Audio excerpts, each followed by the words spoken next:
The following program is a production of HEW Entertainment and contains views, opinions, commentaries, and content that may offend some subscribers of this show. Listener discretion is advised. It's that time once again for HEW Entertainment Radio. And that's all I got to say about that. Hosted by Jonathan Clarke. The beat! The man! You gotta beat the man! Whoa! Be sure to join us in the live chat room during the show. Hulkamania is running wild like it's never ran before. Call us on one of our request lines. If you live in the United States, call us at 1-641-985-7800, box number 3729288. If you're from Canada and would like to call us from 1-647-724-4194, box number 3729288. Long distance charges may apply in some areas. I've been the world heavyweight champion 10 times. Or you can always drop us a line at MySpace, myspace.com/HEW Entertainment. And you will rest in peace. Emailing us works for you too. Email us hewwrestling@hotmail.com. I am a wrestling god. JBL.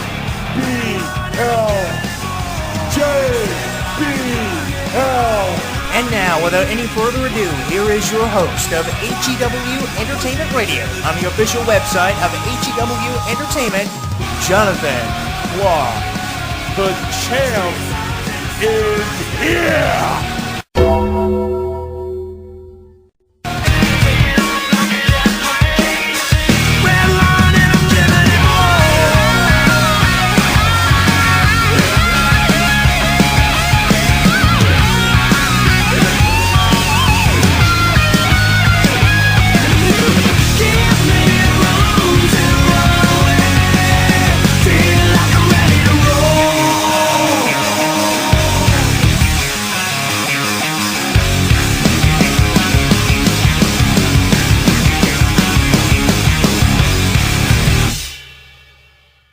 Streaming live on YouTube, Twitter, and Facebook. HEW Entertainment Radio is inviting you to comment on our video blogs, join the conversation, and like us. So what are you waiting for? Log on and listen now.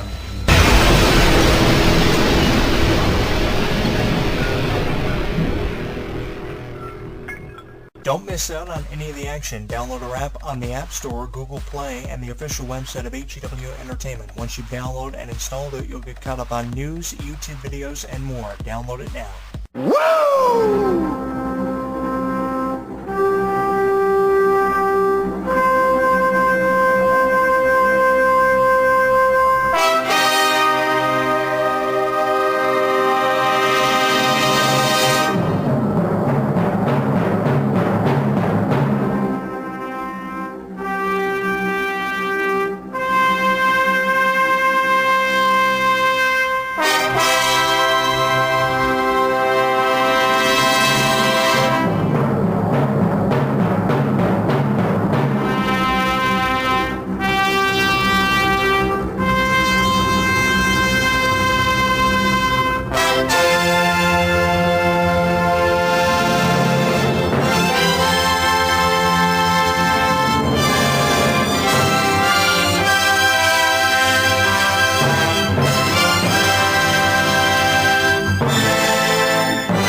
In the first couple of minutes of my show, I just want to say that I want to apologize for how congested I've been over the last couple of days. This flu has been bothering me so much, and it doesn't seem like I'm going to be getting over it anytime soon.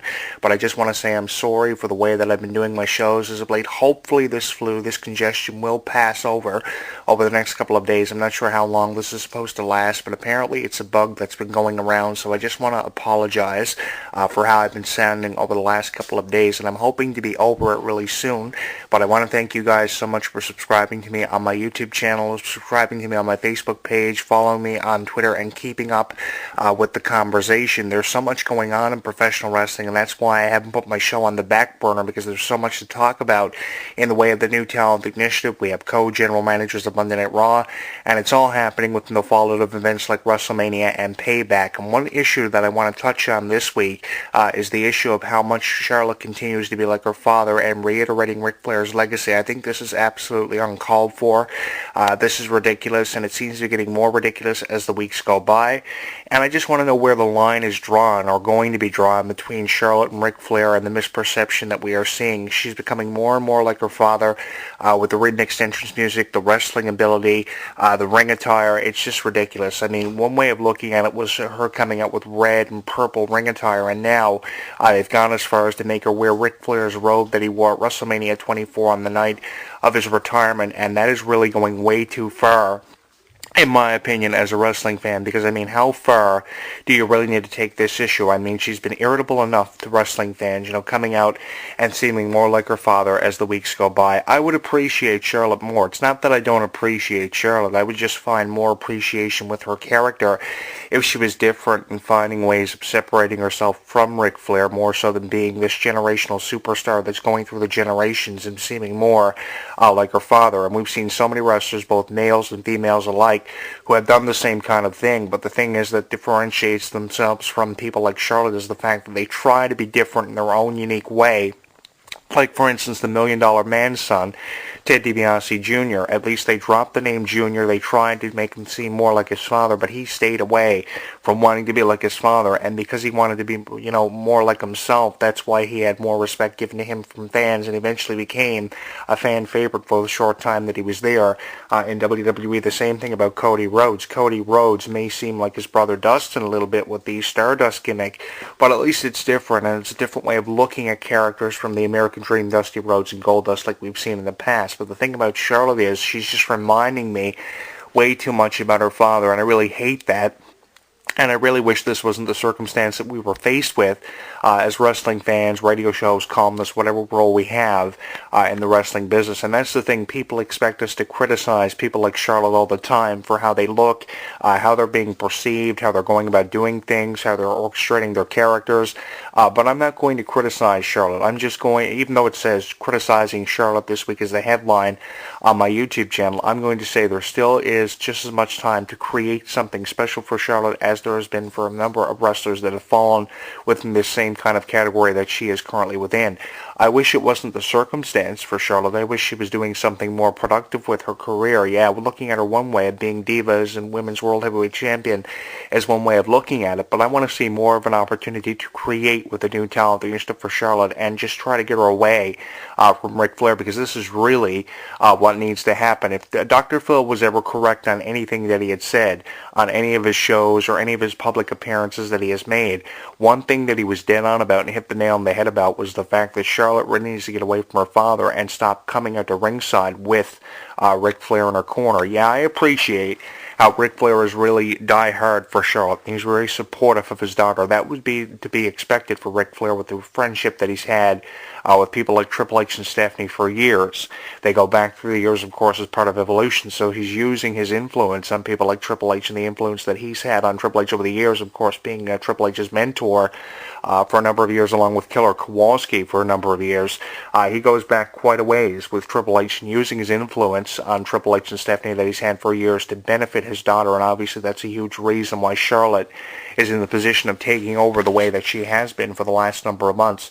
But the thing is, you look at her reign as Divas Women's Champion, the thing is we have a new era for the women's division, and wouldn't you think or wouldn't you expect to see the women's division represented with more class than what it has been being represented by Charlotte. Obviously, yes, she's playing up to the dirtiest player in the game kind of gimmick with the Montreal Screwjob happening in her match with Natalya at Payback, and just doing all the dirty, underhanded things that Ric Flair would do from back in the mid-'80s through the early '90s. I mean, Ric Flair has been no stranger to doing underhanded things with professional wrestling. But I think that the women's division, especially when you're talking about who should be the champion of this new era we've come into ever since Amy Dumas appeared at WrestleMania 32 and debuted this new championship, I think this division needs to be represented by a new class, and I think it needs to be represented with more, of a more feminine approach than what we're seeing now, because it's just ridiculous how rough Charlotte seems and just how underhanded and more underhanded she's becoming as the weeks go by. I really hate the way the women's division has really evolved into something that it shouldn't be being evolved into. I think that what it should surround itself with is a lot of athletic ability, a lot of competition, and there's no doubt we are seeing competition within the division, but we could make room for more competition within the division and more of an opportunity, because 8